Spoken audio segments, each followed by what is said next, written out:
প্রিয় দর্শক, শুধুমাত্র আবুল সরকারই নয় বরং বাউল ধর্মের প্রত্যেকটা শিল্পী, প্রত্যেকটা বয়াতি ও প্রত্যেকটা অনুসারী মতাদর্শী নিকৃষ্ট পর্যায়ের ইসলাম বিদ্বেষী ও নাস্তিকদের মতো ইসলামের সমালোচক। তাদের প্রত্যেকটা বয়ান ও প্রত্যেকটা গানের মধ্যেই শিরিক, কুফর, কমপক্ষে ইসলামের কোনো না কোনো বিধিবিধান নিয়ে সমালোচনা ও আপত্তি থাকে কোরআন হাদিস বহির্ভূত অশ্লীল ও উদ্ভট ব্যাখ্যা। এই ইসলাম বিদ্বেষী ও ধান্দাবাজদের মধ্যে আজকে আমরা কারি সুমন নামের এক ভণ্ড বয়াতির কিছু ইসলাম বিদ্বেষী বক্তব্য আপনাদের সামনে তুলে ধরব। প্রিয় মুসলিম ভাই বোন, আপনারা এই ভিডিওটি সর্বোচ্চ প্রচার করুন, নিজে বুঝুন, অন্যকে বোঝার সুযোগ দিন এবং ইসলাম বিদ্বেষমূলক গান বাজনাকে প্রতিহত করুন, বয়কট করুন। শয়তানের ঈমান বিধ্বংসী এই বাউল ফিতনা থেকে সাধারণ মুসলমানদের ঈমান রক্ষায় এগিয়ে আসুন। প্রিয় দর্শক, আল্লাহ তাআলার ফরজ বিধানাবলীর মধ্যে অন্যতম একটি ফরজ বিধান হলো প্রাপ্তবয়স্ক নারীদের পর্দা করা, যা তার আপাদমস্তক ঢেকে রাখবে তার অঙ্গ প্রত্যঙ্গ। অসংখ্য কোরআনের আয়াত ও হাদিস এবং সিরাতুন নবীর মাধ্যমে পর্দার বিধানটি স্বতঃসিদ্ধ ও অকাট্যভাবে প্রমাণিত। এই অকাট্য বিধানকে কারি সুমন কিভাবে অস্বীকার করে ব্যঙ্গ করছে, চলুন দেখে নেই। আল্লাহ মানুষ পাঠানোর সময় সবার উলঙ্গ ল্যাংটা করে পাঠাইলো, আবার এই মানুষ যখন আইসে কাপড় তখন আবিষ্কার করছে, তখন আল্লাহর পর্দার প্রয়োজন পড়ছে। আসলে কি আল্লাহ তাআলার পর্দা আমি বুঝছি? আপনি কি মনে হয় মোহাম্মদ কি এতই বোকা ছিল যে বর্তমানে বোরকা পইরা মস্তান যায়, নদী যায়, অনেক পুরুষে বেটি থেকে যায়, মোহাম্মদ বুঝি এই পোশাক দিয়ে দিব মানুষের ধোঁকা দেওয়ার জন্য? বাবাজি, এক মহিলা আমার সামনে আসছে, আমি বোরকা খুলেন, না আমি বোরকা খুলতাম না। আমি বোরকা বললে তো আপনি শয়তানের লেবাস ধরলেন। কেন? আমি শয়তান সবার দেখবে, কিন্তু শয়তান দেখেও তাহলে আপনি বোরকা পরে সবার দেখতেছেন, কিন্তু আপনার কেউ দেখতেছে না, তাহলে আপনি কি? বাবা, ওই সমস্ত কাপড় তো আল্লাহ তাআলা সৃষ্টি করে নাই। আল্লাহ যদি কাপড় যদি পরতে হইতো, তাহলে মুহাম্মদ রে সাল্লাল্লাহু আলাইহি সাল্লাম রে একটা লুঙ্গি হইলো সম্মানে পরাই দিল না বাবা? কারি সুমন দরুদ নিয়েও ব্যঙ্গ ও দরুদ পাঠের বিধানকেও অস্বীকার করেছে।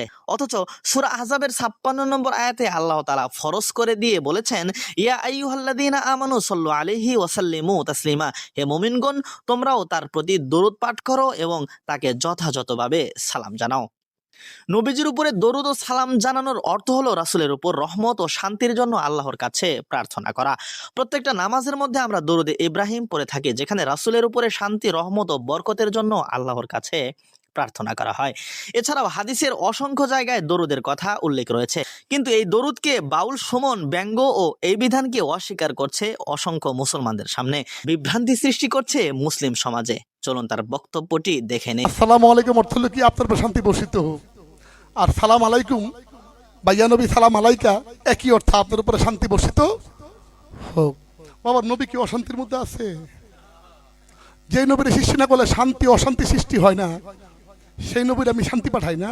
প্রিয় দর্শক, রাসূল সাল্লাল্লাহু আলাইহি সাল্লাম বলেছেন, মান সাল্লা আলাইহি ওয়াহিদাতান সাল্লাল্লাহু আলাইহি আশরান, যে ব্যক্তি আমার উপর একবার দরুদ পাঠ করবে, আল্লাহ তাআলা তার উপর 10 বার রহমত নাজিল করবেন।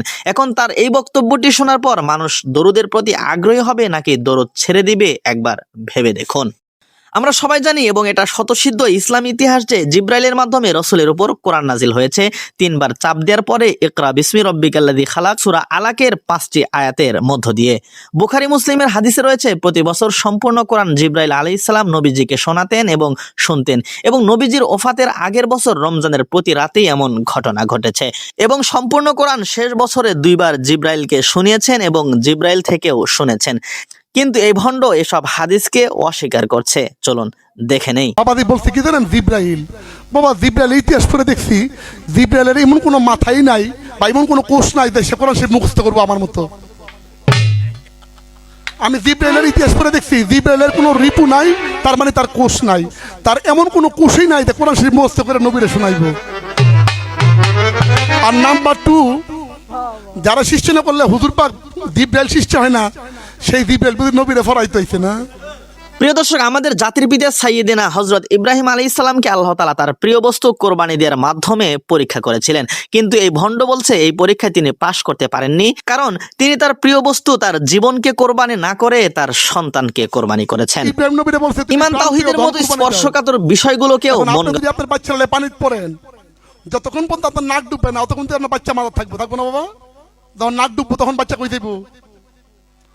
তাহলে বাচ্চার জীবন বেশি মায়া নাকি আমার জীবন বেশি মায়া? তাহলে ইব্রাহিম নবী ইসমাইলে জব করলো, ইসমাইলে ছুরি দিয়ে কইতো তুমি আমার জব করো। উল্লাই গেল না বাবা?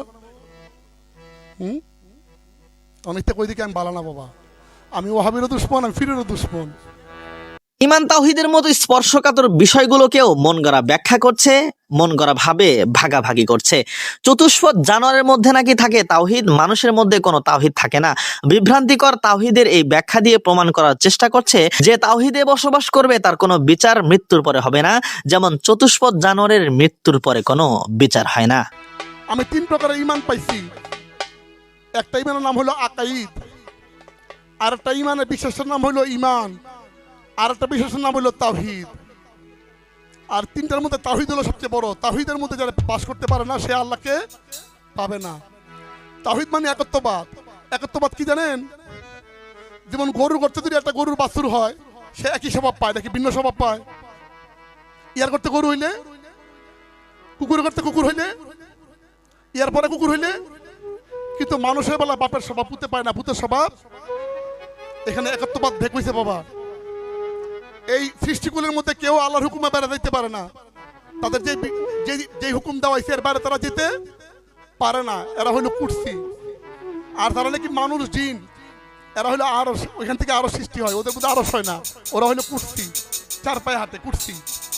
আর আরশ কি? মানুষের ভিতরে সৃষ্টি হয় না। কিন্তু দেখা গেছে বাপের স্বভাবের সাথে পুতের স্বভাব মিলে না, পুতের স্বভাবের সাথে বাপের স্বভাব মিলে না। তাহলে যে ব্যক্তি তাওহীদে বাস করবে তার মৃত্যুর পরে কোনো বিচার নাই। যেমন পশুদের মৃত্যুর পরে কোনো বিচার নাই, কারণ তারা তাওহীদে বাস করে। একমাত্র তাওহীদ ব্রেক করে কেডা? মানুষ এবং জিন। ওরা আল্লাহর হুকুমের বাইরে মানুষ যেতে পারে, কিন্তু পশুরা পারে না। এজন্য ওরা হলো কুরসি। অথচ তাওহীদ বলা হয় সর্বদিক দিয়ে আল্লাহ তাআলাকে এক হিসেবে জানা এবং বিশ্বাস করা। যেমন রিজিকদাতা এক, বিধানদাতা এক, পালনকর্তা এক, সৃষ্টিকর্তা এক। আল্লাহ তাআলা তার প্রত্যেকটা নাম ও গুণাবলীতে একক এবং অদ্বিতীয়, তার কোনো সমকক্ষ ও শরীক কেহ নেই। এটাই হলো তাওহীদ। তাওহীদের ভ্রান্ত ব্যাখ্যা দিয়ে মুসলমানদেরকে কাফের ও মুশরিকে পরিণত করছে বাউল নামের এই ভণ্ড প্রতারক মুশরিকরা। বাউল ধর্মের আরেকটি বিশ্বাস হলো যে মুর্শিদ সেই রাসূল ও সেই খোদা, একই সত্তার মধ্যে 3টি সত্তা বিরাজমান। আমার বাজানে বলছে যেহি মুর্শিদ সেই রাসূল, খোদা ও সে হয়। বলছে না বাবা? বলছে না বাবা? কেউ যদি কোনো কারণে খোদার জায়গা যদি আল্লাহরে মিন করে বা বুঝে, তাহলে কিন্তু সে সারা জীবনের মারা খাইলেও তার কোনো লাভ হবে না। কারণ আল্লাহ শব্দটা হলো আরবি।